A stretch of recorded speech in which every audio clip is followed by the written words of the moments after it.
Hi, everyone, and welcome to Faith in an Ever Changing World Encouragement and Hope Faith Story. I'm Janet Harley, your host. And today I am so pleased and thrilled to have with me Robin DeMarco. And you can read all about Robin in the post, but I do want to add that she has a love for people and wants to work in projects that inspire and lift people up. And don't we need more of that today in these days and times? And Robin, thank you for joining me this morning. Thank you for having me. Yes, ma'am. And when we come back, right after this short intro, we will listen to Robin's faith story. We'll be right back.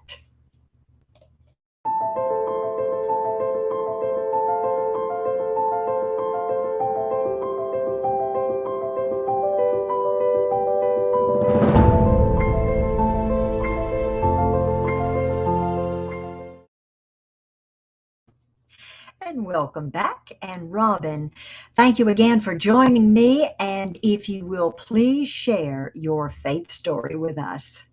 Where do I start? Thank you. All right. Well, I'll give you the cliff notes because it would go, as John wrote in the Bible, that it would take, I don't know, books and books and books to talk about all that Jesus did and the miracles.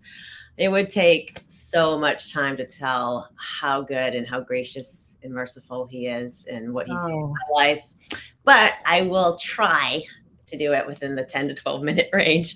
Um, I was actually saved by missionaries, believe it or not, from they were coming to our church from Belgium uh-huh. and in York, Maine, where I grew up, and they did what was called the Good News Club. I don't know if you ever heard of that. It was No. basically like just a small, it wasn't vacation Bible school, but it was like, Uh-huh.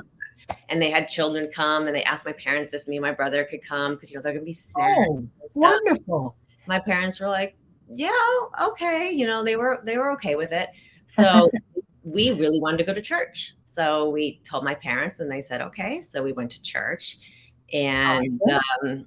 long story short, the whole family was saved. And Oh, how wonderful. The whole family. whole family, my Oh, parents, my Robin. brother, we were all baptized at that church. In fact, I'm going um, to my brother's wedding in Maine, and I said to my mom, I said, we should go to the church and go back to that church. And we just happen to be staying close by. So it's going to be really cool. I haven't been back there in, oh goodness, Oh, my goodness, probably over how wonderful. years. Yeah, because so that's the good story. The Uh-huh. bad part is I did basically become a prodigal daughter. The things of the world start getting to you, especially when you're a teenager. The Yes. pressures. I ended up getting an eating disorder.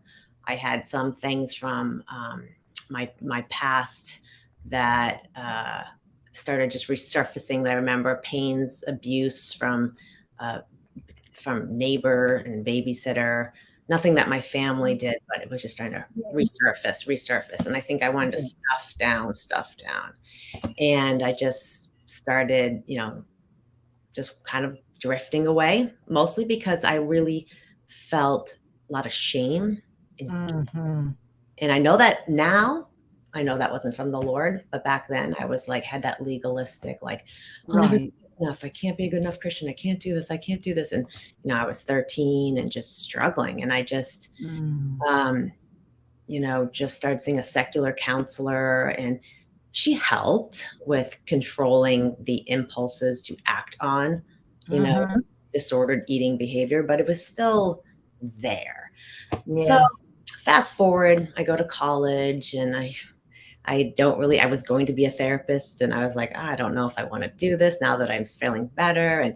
But I've always liked performing, and it was really kind of a whim that I actually was just like, I'm going to be an actor. I mean, honestly, it's not my thought. I so from New Hampshire, I went to school at the University of New Hampshire, and then I started doing some theater in Boston, And I was like, wow, I'm actually getting paid. It wasn't a ton, but now looking back, it actually was quite a bit. Most people don't think it's very. And I said, I'm going to move out to California. And whoa, that was a culture shock. That was just different. And I thought it'd be so easy, and it just wasn't. And Yeah.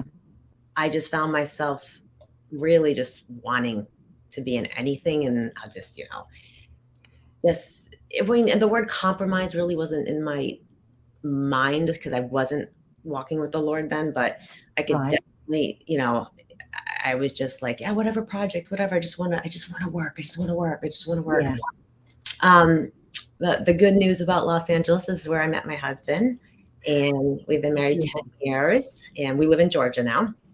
Okay. Um, but it was, both of us as working actors, or sometimes working actors, trying to make ends meet, Mhm. so it was a struggle. And then Mhm. basically kind of hit I want to say, personal rock bottom. I think I was underneath the rock. It wasn't even a rock bottom. It was bad. And, um, and I just was like, I don't like where I've become. All those things that, you suppress, all the things that a Yeah. therapist can help you with, all that. Like I said, I might not be doing the actions, but I still had negative thoughts. I still was trying to find that completion that I could not find in anything, any relationship, anything. Yeah. And I just felt like if you saw me, you'd be like, she's fine, she's happy, but there was something missing, and it was starting to really, really eat at me. And I just had one of those moments where I just really, I just surrendered. I said, okay, I started remembering. Yeah. I started having those little memories, and I was like, oh yeah. And I went back to a church, and it wasn't still. I know it was church, but I was like, I don't really feel the presence of God here. I don't feel that what I'm looking for. And then actually my husband remembered a church that his mom used to listen to, named a pastor named Jack Hayford out of California. And we happened to live next to that church. And she used to listen to him, I guess, Wow. on the radio or something, because they lived Uh-huh. in Chicago. So anyway, so I started going to that church. It was called Church of the Way. And that I was like, I remember walking in to the first time I walked into that worship service, and I was just like, I was like, this is it. This is. I mean, I had chills. I was like, this is the presence of God. And from that day forward, I recommitted my life, got baptized again, and just surrendered it. And that included the career because, you know, at first, God's so gracious and kind. He doesn't just go like, "Great, Didn't. you're with me. Let's fix everything in your life." He wants us to be with him. But the closer I did get to him, the more I was like, "This doesn't feel like." Some of the auditions I would get, I'm like, "This doesn't feel right." Uh-huh. And how cool he is that he. It's not like you have to white knuckle to like give up the stuff that you used to want. You don't want it anymore. It's like the more Yeah. I hungered and wanted him, the more Yeah. those things just didn't appeal to Yeah. me. So we ended up moving to Georgia because, we thought actually we're having more luck in the Southeast. We had an agent out here, and we just said, hey, maybe, Good. unfortunately everybody's here now. So it doesn't, but we thought, maybe we could be slightly bigger fish in a smaller pond. And Right. out here, and I still was just like, okay, I'm surrendering. And I told my agent I would really like to do faith-based things, and I don't think it's that they weren't submitting me. I just don't think there was that much. Let's be honest. They don't make the box office that other movies do. Yeah. So one morning I was listening to the Lord. I was actually practicing listening to the Lord and just sitting quiet. And I just felt him say, why don't you email producers and directors yourself? Like go on IMDb, whoops, and tell them you want to be in, faith-based, God-inspired, things like that. And I literally just said to the Lord, that's not how it works. You know, asking. There's this. I already told my agent. I mean, I can't email someone. That's not how it works. And just kind of shrugged it off. Well, 2 weeks Oh, by, and we had just moved here, so I wasn't very busy in my training business yet. I had a lot of time on my hands, and I felt him go like, literally, what else do you have to do today? I said, okay. And I did it quickly, I'd say, out of obedience. Honestly, I didn't have much faith. I just said, okay. So I went on IMDb, looked up, the few, because honestly, I didn't know that many I know a few faith-based movies. And I looked at the ones that I had seen that I liked, and I wrote to them, the ones I could get emails on. uh-huh. I was expecting zero, or because I knew they were, people who love the Lord, they maybe even send me a nice, like, thanks email. Yeah. And I did get a couple of those. And then I got one back from Carrie Solomon, who I did not know at the time was doing Unplanned with his partner, Chuck Konzelman, rather. And they said, actually, there is a role you might want to, read for. And then they told me what it was. And I said to myself, there's no way on earth I can audition for this. And it was the movie Unplanned, and it's to play the role of Abby Johnson's mom. So it's a movie about, on Planned Parenthood, abortion, her whole story of how she changed from pro-choice to pro-life. And it's not that I was definitely pro-life. I just, coming from Hollywood, was like, this is such a hot button topic. I can't drag my family through this. I even was warned when I eventually did take the part. Yeah. They're like, you might not ever work again. And, I'm thinking of my husband. I'm just like, it's like, it wasn't just me. So I prayed about it. And at first, me and my husband were like, yeah, we agreed. No, not auditioning. And then actually, he had a change of heart. And he said, I think you should. It's really funny, though. He goes, I think you should audition, but you shouldn't take it. Oh, what's the point? He said, because they do other stuff. He's like, I just want them to see what you can do as an actor. Maybe it'll be something like Another God's Not Dead or something. Not something that's going to like blow our life up. So I said, okay. So I auditioned, and I didn't hear anything. And I was like, whew, coast is clear. And then I get that call. That's like, we want you. Can you be on a plane tomorrow? And it was one of those.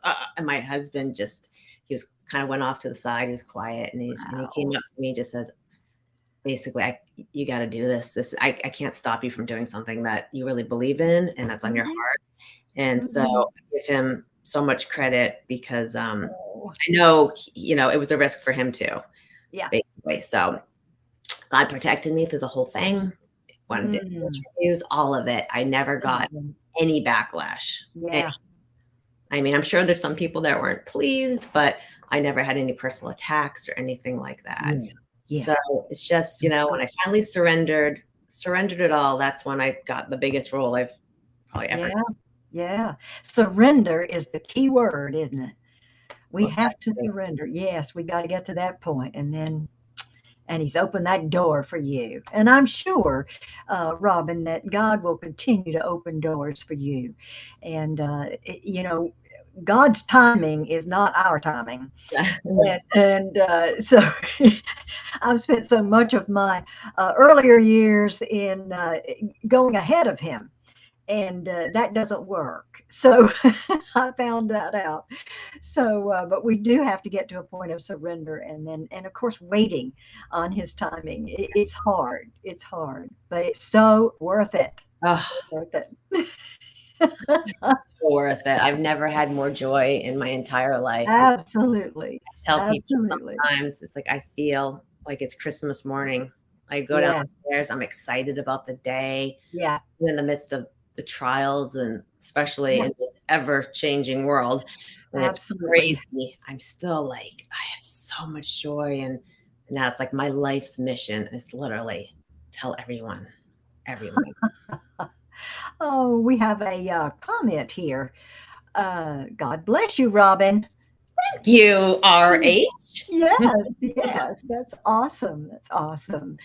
Well, Robin, I would like to ask you before we close here, what is one thing that we can do to hold on to our faith in this ever-changing world we live in? Oh man, I could list off a million that all have to do with him. Um, Mm, but in a nutshell, keeping your eyes focused on Jesus is mm, so important. But that just saying that is too vague.